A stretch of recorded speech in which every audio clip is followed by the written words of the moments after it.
शालू और प्रीति एक घर की दो बहुएं थी। बड़ी शालू नौकरी करती तो छोटी प्रीति घर संभालती। दोनों के दो दो बच्चे और सास ससुर। अरे प्रीति बेटा, तेरी बुआ सास कुछ दिनों के लिए रहने आने वाली है। कहाँ इंतजाम करना है रुकने का? अच्छा माँ, कब आ रही है वो? मैं बच्चों के कमरे में इंतजाम कर दूंगी। तभी बुआ सास सामान लेकर आ ही जाती है। अरे जीजी, आप तो परसों आने वाली थी। हम अभी आपकी ही बातें कर रहे थे। हाँ हाँ, सुना मैंने। तू बोल रही थी कि मुझे कहाँ एडजस्ट करना है, वैसे ही जैसे तू माँ को एडजस्ट करती थी। बेचारी एडजस्टमेंट में ही चली गई। और ये जो हार तूने पहना है ना, वो मुझे देने वाली थी। तभी बड़ी बहू शालू आ जाती है।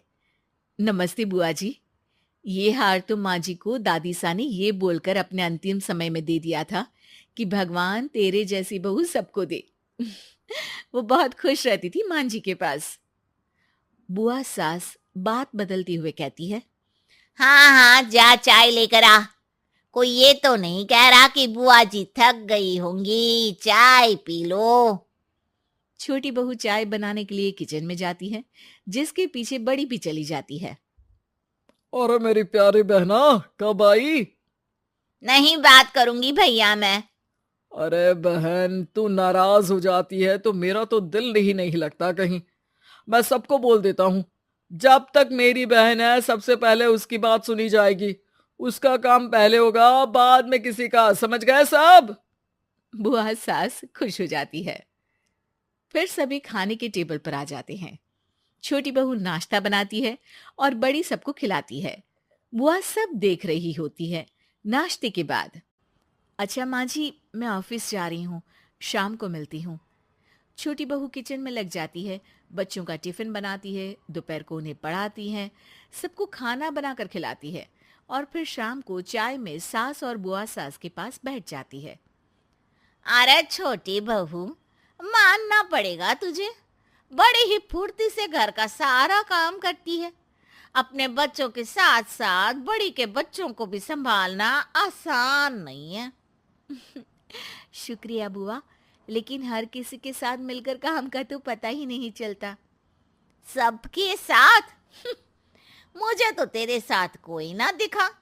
सुबह से देख रही हूँ, तू ही चाय बना रही है और वो तेरी बड़ी वाली सबको दिखाने के लिए परोस रही है कि सबको लगे कि उसने बनाया है। अरे रे रे रे, कितना थक जाती है तू। और वो मैडम बनकर निकल जाती है। नहीं नहीं बुआ जी, ऐसा कुछ भी नहीं है। दीदी सुबह से उठकर माँ जी के मंदिर की तैयारी, घर की झाड़ पोछ और किचन में सबको परोसने के साथ बच्चों को तैयार करती है। हाँ, पर तू तो पूरा किचन देखती है ना, वो क्या पागल बना रही है वो तुझे? अरे नहीं नहीं, इतना ही नहीं, शाम को घर आते वक्त वो ताज़ी सब्जियां भी लेकर आती है, क्योंकि पतियों को आने में देर हो जाती है। फिर ऑफिस में भी तो सारा दिन काम करती है। रात के खाने में फिर किचन में लग जाती है। वो ना हो तो मैं कुछ ना कर पाऊं। ये बोलकर छोटी वहां से चली जाती है। फिर बड़ी शाम को ऑफिस से आती है। अरे प्रीति, ये सब्जी ले ले और पैकेट में तेरे फेवरेट सिंगर की सीडी है, वो भी निकाल लेना। मैं चेंज करके आ रही हूँ। फिर बुआ की तरफ देखकर कहती है, कैसी है बुआ जी? अच्छी हूँ, मुझे क्या होना है। तू बड़ी मैडम लग रही है इस साड़ी में। बेचारी छोटी को तो फुर्सत ही नहीं मिलती बाल भी झाड़ने को। बता रही थी आज मुझे कि कितनी परेशानी होती है उसे सारा दिन। हाँ बुआ जी, ठीक बोल रही हो आप। घर दिखना आसान नहीं है। 4 बच्चों को संभालना, उनको पढ़ाना लिखाना, इतने लोगों की फरमाइश में हर किसी के लिए अलग अलग व्यंजन बनाना सब करती है मेरी प्रीति। तो कहाँ मौका मिलता होगा। अच्छा, बाद में मिलती हूँ। ये कहकर शालू वहां से चली जाती है। सास सब सुन रही होती है। वो बुआ सास के पास जाती है। अरे जी जी, कहाँ दो दो बहुओं के बीच पीसी पड़ी हो। मुझे देखो कितनी मौज है, कभी बड़ी के पास तो कभी छोटी के पास। दोनों को अलग करके रखा है। ना बड़ी छोटी की शक्ल देखे ना छोटी बड़ी की, और दोनों के बीच में मैं मलाई खाती हूँ। तभी वहां छोटी बहू आ जाती है। माँ जी ये लीजिए दवाई, और हाँ, मलाई खाने का सोचिएगा भी मत। आपको पता है ना, डॉक्टर ने आपको मलाई खाने से मना किया है। सास भी बहू की बात को समझकर मुस्कुराने लगती है। अरे नहीं नहीं, मैं तो इस जिंदगी में ऐसी मलाई खाने की सोचूं भी ना। बुआ सास समझ नहीं पाती कि दोनों सास बहू कैसे उसी के सामने उसी का मजाक उड़ा रही हैं। लेकिन फिर बुआ सास हार नहीं मानती। अगली दोपहर किचन में जाकर छोटी से कहते हैं। सचमुच तुझे देखकर तो दया ही आती है मुझे।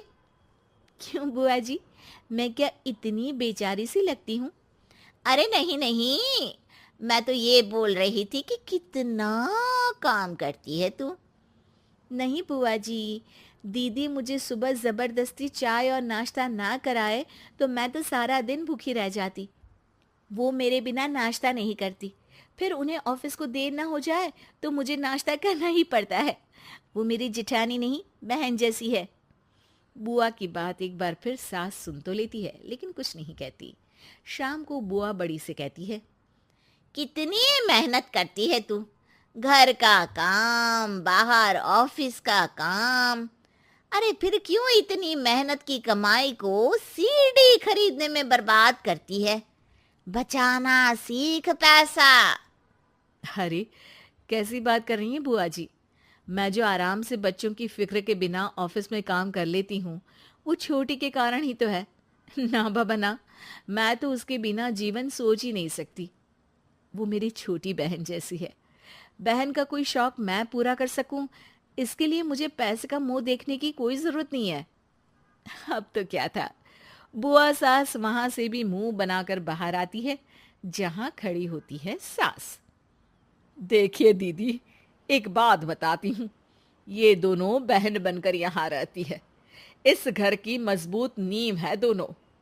बहुत लोगों ने कोशिश करी, लेकिन मेरे ही किसी अच्छे जन्म के कर्म होंगे कि कोई इन्हें भड़का नहीं पाया। तो ये घर आप रहने ही दीजिए।